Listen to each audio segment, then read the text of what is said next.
En 1519, un pequeño grupo de conquistadores españoles, liderado por Hernán Cortés, desembarcó en el corazón del Imperio Azteca, sin saber si encontraría grandes riquezas o enfrentaría la muerte. Su llegada marcó el inicio de una búsqueda ambiciosa impulsada por la promesa del oro. Al encontrar Tenochtitlán, la extensa y rica ciudad azteca, quedaron tanto asombrados como abrumados. El choque entre estas dos culturas tan diferentes estuvo marcado por el asombro, el engaño y la violencia. Un soldado, Bernal Díaz, más tarde relató estos eventos en narrativas detalladas, describiendo los encuentros como una mezcla de incredulidad y tácticas de supervivencia. A medida que los conquistadores se adentraban más en el territorio azteca, una decisión crítica determinó su destino: la destrucción deliberada de sus barcos. Cortés, consciente del posible motín entre sus hombres, quienes sentían miedo e incertidumbre sobre su misión, optó por eliminar la posibilidad de retirada por completo. Al ordenar la destrucción de sus barcos, Cortés aseguró el compromiso total con su conquista. Esta audaz estrategia no se tomó a la ligera. En cambio, representaba un compromiso calculado con la causa. Al arder los barcos, los hombres reconocieron la gravedad de sus circunstancias. Ahora estaban completamente comprometidos con su misión, sin opción de regresar. Comparando su situación con el cruce del Rubicón por César, Cortés declaró: «Estamos con César ahora», vinculando su destino a la nueva tierra encontrada. Pero antes de conocer esta espectacular historia, asegúrate de suscribirte a nuestro canal. Así podrás continuar recibiendo las mejores publicaciones históricas solo aquí en Legión de Imperios.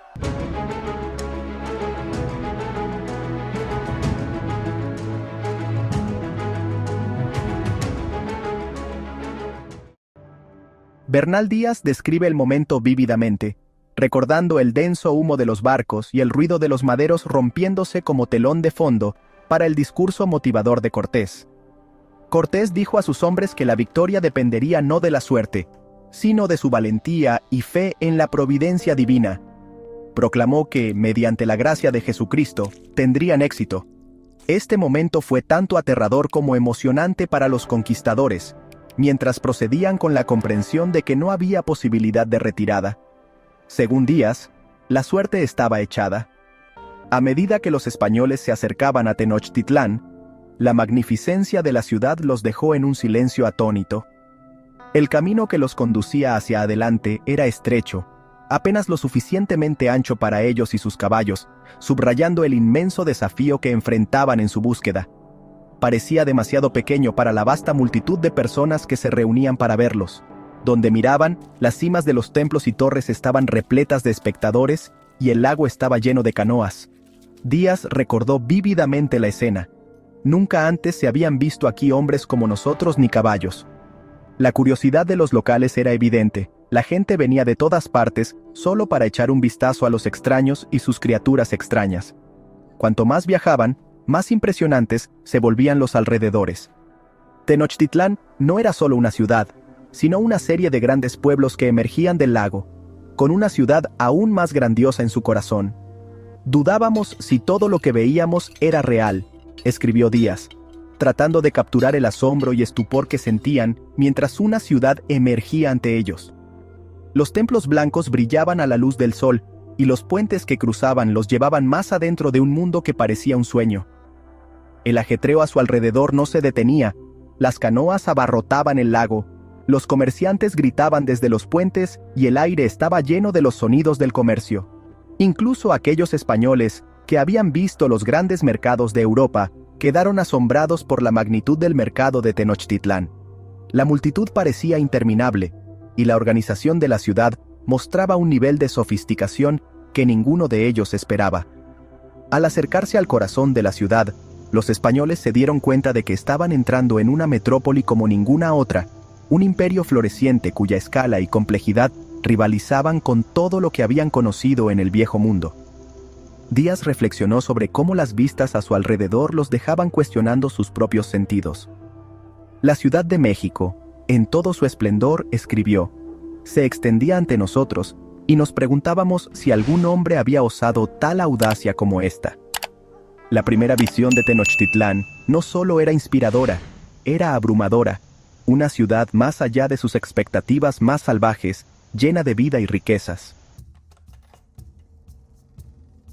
El primer encuentro con Moctezuma fue surrealista, incluso para hombres que ya habían visto tanto. A medida que los españoles se acercaban a la ciudad, la escena que se desarrollaba parecía más una actuación que un encuentro real. Moctezuma no salió a saludarlos caminando, fue llevado en andas. Su palanquín estaba adornado con oro y joyas, y sus asistentes ni siquiera lo miraban a los ojos. En su lugar, extendían paños de algodón en el suelo para que sus pies no tocaran la tierra. Bernal Díaz lo describió mejor.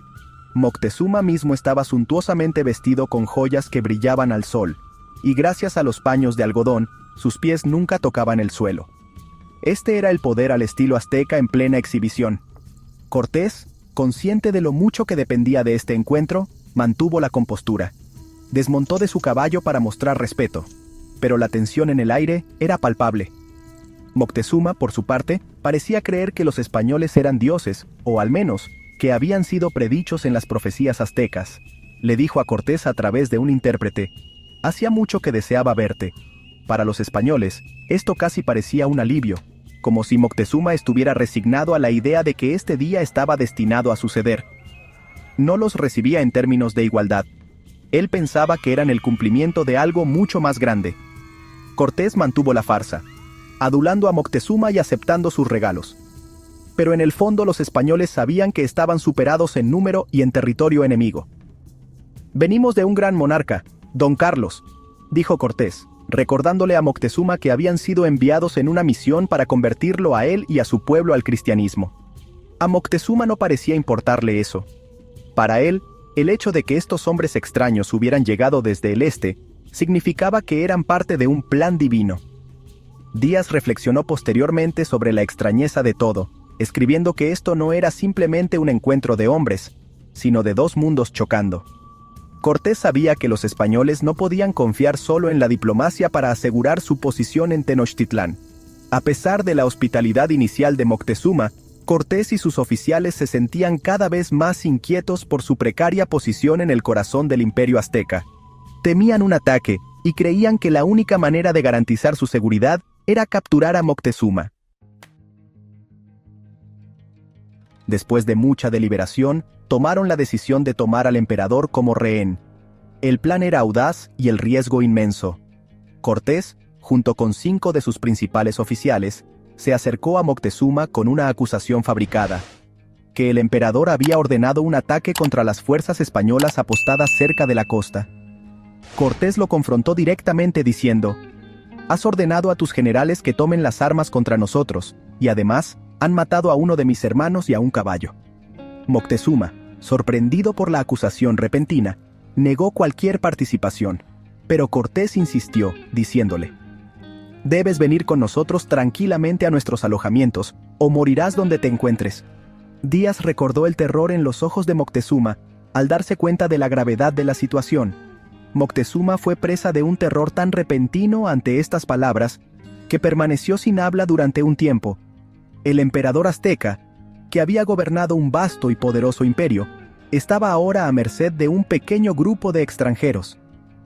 A pesar de su miedo, Moctezuma finalmente aceptó salir caminando con ellos, incapaz de arriesgar su vida en una confrontación directa. Los españoles escoltaron a Moctezuma de vuelta a sus alojamientos, donde rápidamente tomaron medidas para asegurar su captura.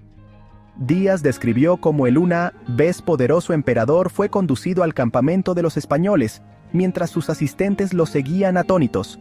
La guardia personal de Moctezuma quedó inmóvil, sabiendo que no podían hacer nada para intervenir.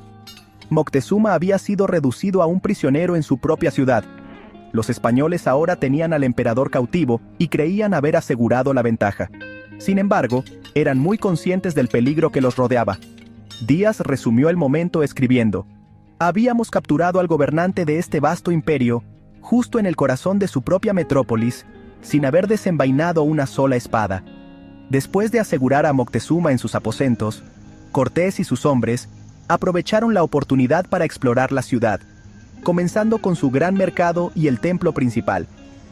La grandeza de Tenochtitlán ya los había impresionado. Pero la magnitud del mercado y la enorme cantidad de bienes y personas allí asombraron aún más a los españoles. Díaz, reflexionando sobre la experiencia, escribió que algunos de nuestros hombres que habían viajado por Roma y Constantinopla dijeron que nunca habían visto un mercado tan vasto, tan bien organizado o tan concurrido. El mercado era un centro de comercio diferente a cualquier cosa que los españoles hubieran encontrado.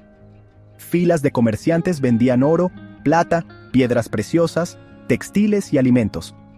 Díaz describió cómo incluso el polvo de oro se medía meticulosamente y se vendía en finos tubos hechos de huesos de ganso, trabajados a tal finura que el oro brillaba a través de ellos. Había orden en el caos y el mercado bullía con energía mientras compradores y vendedores realizaban sus negocios. Los españoles, acostumbrados a los mercados europeos, se maravillaron de la eficiencia y sofisticación del centro comercial de Tenochtitlán. Las vastas cantidades de compradores y vendedores que allí se agolpaban, Díaz señaló claramente, los abrumaban por la escala de la actividad. Luego volvieron su atención al templo principal, el corazón religioso de la ciudad. Cortés, decidido a presenciar de primera mano los infames rituales aztecas, fue guiado por los 114 empinados escalones hasta la cima. Moctezuma, aún desempeñando el papel de anfitrión cortés, envió sacerdotes y altos oficiales para acompañarlos. Mientras ascendían, la ciudad se desplegaba ante ellos, ofreciendo una vista impresionante de la metrópoli y el lago circundante. Moctezuma nos invitó a mirar hacia abajo y observar su vasta metrópoli, relató Díaz, describiendo cómo los templos encalados y las bulliciosas calles debajo brillaban bajo el sol de la tarde. En la cima del templo, el espectáculo que los recibió fue horroroso. Díaz recordó el altar de sacrificios manchado de sangre fresca y el gran ídolo en forma de dragón rodeado de figuras grotescas. Cerca de estos había un gran ídolo en forma de dragón, con sangre fresca delante de él, escribió, detallando una escena escalofriante. Los españoles, horrorizados por los sacrificios rituales, vieron de primera mano la evidencia del derramamiento de sangre que les había sido descrito. Moctezuma, aparentemente indiferente a su incomodidad, se enorgullecía de mostrarles sus dioses, ajeno al shock y disgusto que sus invitados estaban sintiendo. Después de presenciar los sacrificios, los españoles habían visto suficiente. Abandonaron el templo con una creciente sensación de inquietud, habiendo sido testigos tanto de la magnificencia como del terror de Tenochtitlán. Gracias por ver. ¿Qué otros encuentros entre dos culturas te gustarían conocer? Haznos saber en los comentarios y no olvides dar me gusta, suscribirte, tocar la campanita y compartir este video con un amigo para conocer todas las historias sorprendentes del pasado de la humanidad en tu canal Legión de Imperios. Si te gustó el contenido, considera suscribirte, dejar tu comentario y compartir este video a las personas que les pueda interesar. Además, te invitamos a visitar nuestro canal para conocer más historias sobre la colonización de América y sus personajes.